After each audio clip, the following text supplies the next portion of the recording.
महाराष्ट्र में जारी सियासी संग्राम के बीच अब शिवसेना प्रमुख उद्धव ठाकरे अकेले पड़ते नजर आ रहे हैं। विधायक हो या मंत्री, सभी बागी शिंदे गुट का दामन थाम रहे हैं। अब उद्धव के खेमे में शिवसेना के 3 मंत्री आदित्य ठाकरे, अनिल परब और सुभाष देसाई ही बचे हैं। देसाई और परब विधान परिषद के सदस्य हैं, जबकि एक अन्य कैबिनेट मंत्री शंकरराव गढ़ क्रांतिकारी शेतकारी पक्ष पार्टी से है। बाकी 8 मंत्री एकनाथ शिंदे के खेमे में चले गए हैं।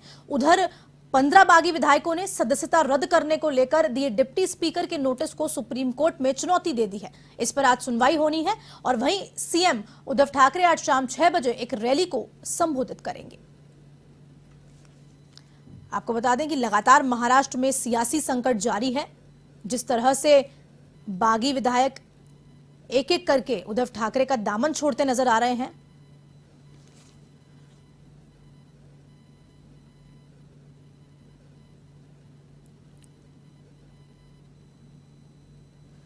वहीं एक नई इक्वेशन भी निकल के सामने आ रही है कि शिवसेना के जो बागी विधायक हैं वो उद्धव के चचेरे भाई राज ठाकरे की पार्टी एमएनएस में भी शामिल हो सकते हैं। ये भी खबरें आ रही हैं।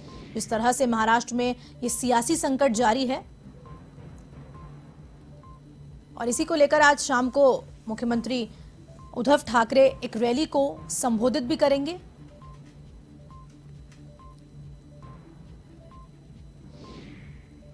अलग अलग तरीके की इक्वेशन सामने निकल के आ रही हैं, अलग अलग तरीके की रणनीतियां बनाई जा रही हैं, चाहे वो बीजेपी हो, चाहे वो शिवसेना हो। और साफ तौर पर दिखाई दे रहा है जिस तरह से बागी विधायक सारे एकनाथ शिंदे के खेमे में जा रहे हैं, उस तरह से उद्धव ठाकरे अकेले पड़ते नजर आ रहे हैं। अब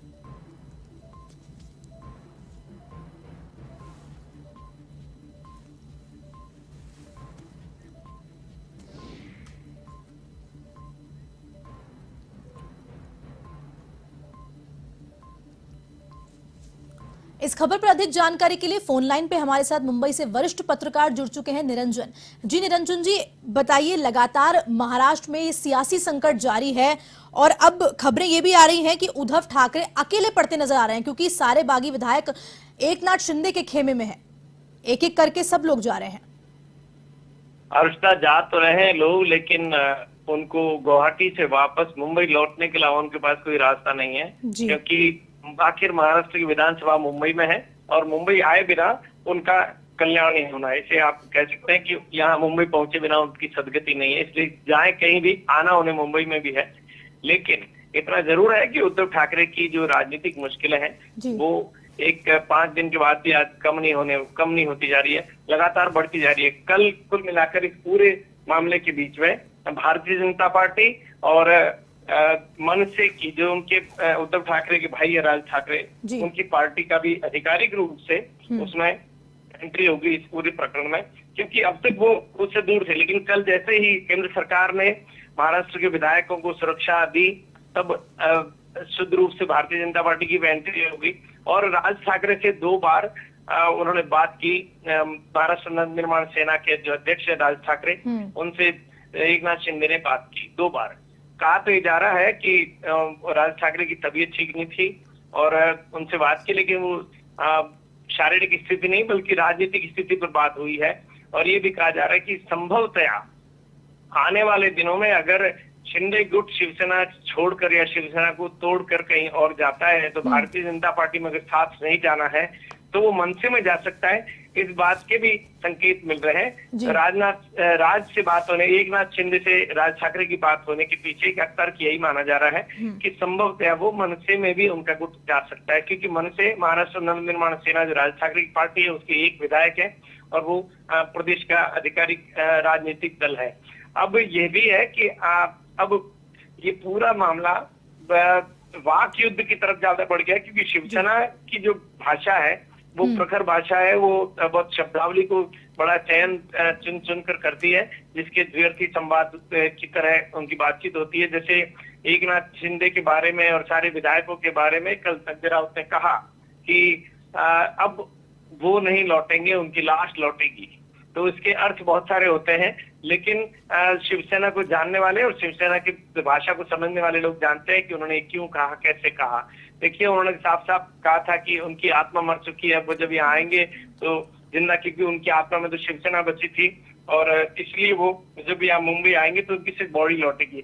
बहरहाल इन सब के बीच में मेन मामला यह है कि आज मामला सुप्रीम कोर्ट में है, जहां पर इसकी सुनवाई होनी है दोनों याचिकाओं की। डिप्टी स्पीकर ने इन सारे विधायकों को 16 विधायकों को चुनौती दी है, उनको सदस्यता खारिज करने की नोटिस दिया है, लेकिन इधर शिंदे गुट के भी सारे लोग सुप्रीम कोर्ट में चले गए हैं और वहां पर सुप्रीम कोर्ट में हरीश साल्वे तो शिवसेना की तरफ से, अभिषेक मनु सिंघवी जो कांग्रेस के सांसद हैं वो अपनी दलील रखेंगे। डिप्टी स्पीकर ने 16 बागी विधायकों को अयोग्यता का नोटिस दिया है। हालांकि उस नोटिस की कोई बहुत मान्यता नहीं है, क्योंकि वो नोटिस जो है वो विधानसभा के भीतर अगर वो अनुपस्थित होते तो लागू होता, बाहर लागू हो। लेकिन आज क्योंकि ऐसा माना जा रहा है कि विधानसभा के उपाध्यक्ष जो है वो एनसीपी के हैं, जो शरद पवार गुट के हैं, शरद पवार के साथी है, उनकी पार्टी के हैं, इसलिए भी माना जा रहा है कि हो सकता है वो अगर आदेश दे दें तो फिर उनको चाहिए। लेकिन अब लग रहा है कि मामला करीब और लंबा खिंचेगा, लगभग हफ्ते 2 हफ्ते और यही इसी तरह का राजनीतिक संकट या राजनीतिक नाटक भी कह सकते हैं, इसको चलता रहेगा महाराष्ट्र में। लेकिन राजनीतिक हलचल तेज है कि और भरत गोगावले ने जो अर्जी दी है उस पर भी सुनवाई होनी है सुप्रीम कोर्ट में। पहली अर्जी में बागी विधायकों को अयोग्य बताने वाला नोटिस को गलत बताया है और दूसरी अर्जी में सुरक्षा मांगी है। सुरक्षा तो वैसे ही उनको मिल गई है। उधर देवेंद्र फडणवीस के बारे में फिर कहा जा रहा है कि आज वो मुंबई जा सकते हैं और अमित शाह से मीटिंग करेंगे।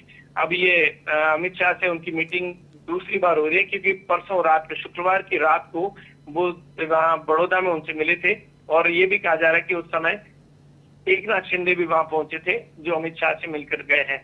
लेकिन इसकी आधिकारिक रूप से किसी ने, न तो भाजपा ने कोई पुष्टि की है, क्योंकि आप देखिए इस पूरे मामले में भारतीय जनता पार्टी बिल्कुल चुप है। इस देश में सबसे ज्यादा बोलने वाले नेताओं की फौज जो है वो भारतीय जनता पार्टी के पास है, लेकिन वो ही पार्टी अगर चुप है तो उसके पीछे के राजनीतिक संकेतों को समझना कोई बहुत मुश्किल काम नहीं है। फिर भी उद्धव ठाकरे गुट और शिंदे गुट भी अपनी अलग अलग आज मीटिंग करने को तैयार है। बैठकों का दौर चल रहा है और ये इन बैठकों का नतीजा क्या है, वो सिर्फ कुल मिलाकर अपने कार्यकर्ताओं को, अपने नेताओं को, अपने विधायकों को, अपने सांसदों को इंटैक्ट रखना है। लेकिन एक बात आप सब लोगों को मैं बताना चाह रहा हूं कि आने वाले दिनों में शिवसेना में और बड़ी टूट होने वाली है, कि उसका संसदीय दल के बहुत सारे सदस्य भी वो शिवसेना को छोड़कर और अपनी पार्टी को तोड़कर कहीं और जाएंगे। ये भी धीरे धीरे बात आगे बढ़ रही है और लगभग पक्का है कि कम से कम 8 या 10 शिवसेना के सांसद पार्टी छोड़ सकते हैं। जी निरंजन जी, मैं एक और सवाल करना चाहूंगी कि किस तरह की संभावनाएं हैं कि मनसे के साथ जो शिंदे गुट के जो विधायक हैं वो जुड़ सकते हैं? किन तरह की संभावनाएं बन रही है? देखिए संभावना तो है, संभावना क्योंकि शिवसेना का जो कल्चर है वो और राज ठाकरे की पार्टी मनसे का जो कल्चर है वो दोनों एक जैसा है।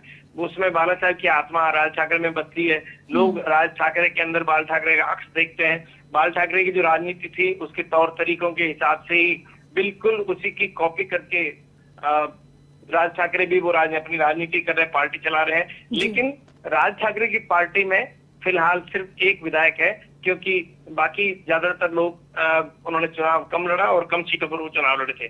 फिर भी राज ठाकरे की पार्टी की जो सियासी हालत है वो इससे ताकतवर हो जाएगी, ये भी माना जा रहा है। लेकिन अभी इस एकनाथ शिंदे अगर राज ठाकरे की पार्टी के साथ में जाते हैं तो उसके अर्थ सिर्फ यही है कि आने वाले समय में शिवसेना को बड़ी चुनौती मिलेगी, क्योंकि अगर ये सारे भारतीय जनता पार्टी में जाते तो शिवसेना को अब जो जितनी कमजोर हो चुकी उसके बाद में और कमजोर करना भारतीय जनता पार्टी के लिए आसान नहीं होगा। लेकिन अगर वो राज ठाकरे की पार्टी में जाते हैं तो भारतीय जनता पार्टी के लिए उनके जरिए शिवसेना को और लगातार कमजोर करते रहना बहुत आसान होगा, क्योंकि शिवसेना मुश्किल में है और मन से अगर मजबूत होती है तो शिवसेना की मुश्किलें और बढ़ेगी और राज ठाकरे ज्यादा ताकतवर होकर उभरेंगे और एक ताकतवर उभरे हुए नेता का उपयोग करना भारतीय जनता पार्टी के लिए भी बहुत आसान होगा।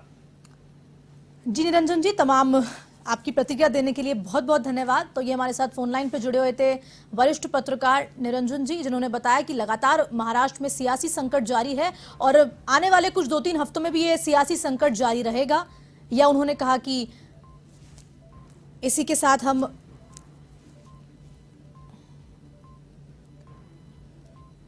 पढ़ेंगे अगली